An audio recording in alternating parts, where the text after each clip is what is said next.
Now, going on to the business blunder of the day, you have Papa John's to pay a $175,000 fine for to settle a discrimination case from a former blind employee. Now, it looks like how the mighty have fallen since they kicked out the founder for, I believe, the second time. They're now only the fourth largest pizza delivery chain. And it looks like they'll specifically pay out, and this thanks to USA Today, they'll pay out $175,000 to former employee Michael Barnes, who is a blind man who was denied accommodation and fired before working a single shift, according to the U.S. Equal Employment Opportunity Commission. They noted that the move violates the Americans with Disabilities Act, which prohibits discrimination against people with disabilities in several areas, including employment, transportation, public accommodations, communications, and access to state and local government programs and services. Let's see here. Someone from the EEOC's General Counsel by the name of Carla Gilbride says, quote, not allowing blind and visually impaired people to travel to and from work in the way that affords them confidence and independence is akin to telling sighted workers not to rely on the flexibility and independence of driving that they may not travel to work by car, unquote. Which actually, by that that'd be actually a good argument why gasoline should not be taxed, should have tolls for the government. I mean, that's prohibiting some people's transportation. The government literally taxing every gallon of gasoline you purchase, having a registration fee every year. Another topic for another time, perhaps. Now, it looks like Barnes had applied for a job a little bit of background, applied for a job in early 2020 at Papa John's Pizza restaurant in Athens, Georgia, after hearing from a friend that the company hired people with vision impairments. He contacted the store manager and was able to apply for a position at the store. Barnes, who relies on a service dog to help him get around since he is legally blind, had to have his accommodation request formally approved by the company. Not only did Papa John's deny Barnes from bringing a service dog to work with him, but the company also fired him before he could start. Now, it's one of those great examples of don't just read the headline, take just 30 seconds just to skim the article and look a couple paragraphs down. Because now, again, I'm not saying he shouldn't have a job. I'm saying in this case, it makes sense he should not be in the kitchen. Because, again, if you have to have that dog, dogs have a lot of hair. Maybe you can get one of those skinless cats, the Sphinx cats.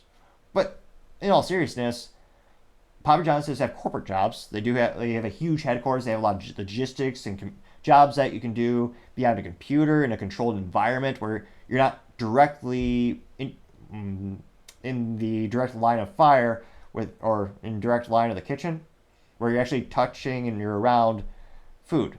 Because even if he's at one of these franchise locations or just an individual pizzeria, and they're serving and preparing pizzas there, you have the dog there. And even in the rare occasions where you have a dog that does not shed, they all do a little bit, even if they say they don't, it's still an animal in the food area. So the story's starting to make a little bit more sense. Now, going down more into the article, they know that in order to avoid further litigation expense, the parties have decided to resolve the lawsuit in this way, which makes sense. Again, it's one of those things where litigation and actually just talking it out and having a settlement is much more preferred than going to court. Because that takes a lot of time, takes a lot of money. Lawyers love it. But, and also for the business, it's not good for your name. Because if this goes to court, again, I don't think they would because it'd be cost prohibitive, it'd be time prohibitive. But they'd have their name in the newspaper, or more realistically, in the Twitter and the internet these days, every day talking about the court updates, talking about the disclosure, talking about their name in the headline. And again, it doesn't look good. And just this headline doesn't make Papa John's look good because, again, it makes it look like Papa John's is being discriminatory against people with disabilities when, again, with the data we have right now and what I've been seeing right now, it sounds like that just isn't a realistic job for this individual. Now, again, Papa John's is a huge multinational company, and they have a huge back-end logistics. They have marketing campaigns. There's a bunch of things that they do actually at their parent company, at the headquarters of the business that is not in direct line of food, which might make more sense for him. Now, of course, Papa John's said, quote, this is the most cliche, but I understand it's a copy-paste from Human Resources. They say, quote, Papa John's is proud to be a part of People First Company the grammar or perhaps just my lack of ability to speak coherently.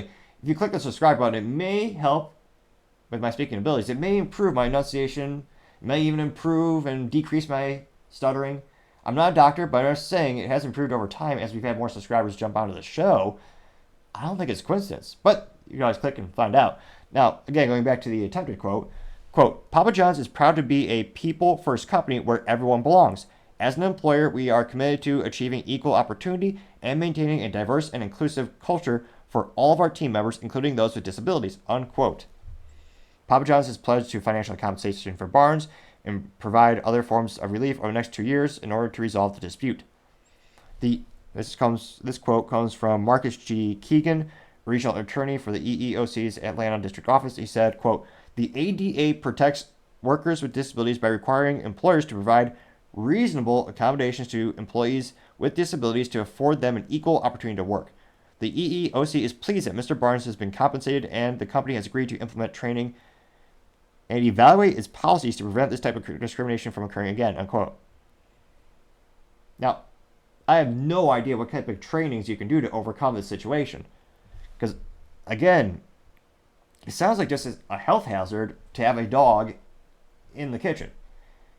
And even if he were to do deliveries, I'm not saying he can't, I'm just saying even then the dog would be there.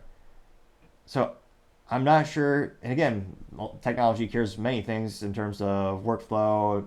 Maybe there would be a new eye technology or new technology to aid him so that he'll not need a service dog one day. But again, that seems to be the crux of the issue, is that, again, the service dog helps him get around.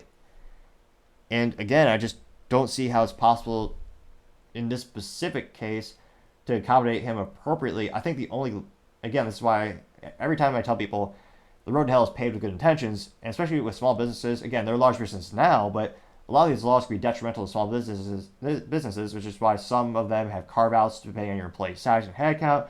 But in this case, in order to work for Papa John's, you'd have to go to the headquarters, I think. And I know that's a different cost, logistics, it's many variables in this. But let me know, do you think this is a just outcome? Do you think it's appropriate for Papa John's to pay $175,000 for this individual given the circumstances? Or do you think that was unreasonable for Papa John's to pay anything? Or do you think Papa John's should have paid more? I mean, either way, at the end of the day, it doesn't look good because, again, the front headline makes the company look bad. And for them not to nip this in the bud or come out with a statement, because, again, we have Twitter, we have mechanisms where a CEO could just immediately respond. And if appropriately done, again, it's good to have some friends and I guess in this case, some PR people consult with you. But you can kind of nip these things in the butt so that you don't look as bad. But let me know your 3 cents. I'd be fascinated to hear, as I always say, what you have to say. But again, having Papa John's and all the headlines saying they have to paying this to sell discrimination, it doesn't make them look good, and it certainly is the business blunder of the day. Again, thank you everyone for taking the time to tune in today. We're trying to get to 4,000 subscribers by the end of November, so if you could click that button, I would greatly appreciate it. Also, leaving a comment is a great way to leave feedback so I can actually learn how to make the show better and better as I do want to improve the quality. I am still looking for a software to have picture-in-picture, so if you have suggestions, so that way we can actually show the Twitter videos and have more references in real-time production, I would greatly appreciate it. Also, and lastly, don't forget to take time to tell your family, tell your friends, tell your coworkers, heck, tell your enemies, tell anyone and everyone. Just stay safe and fight the good fight.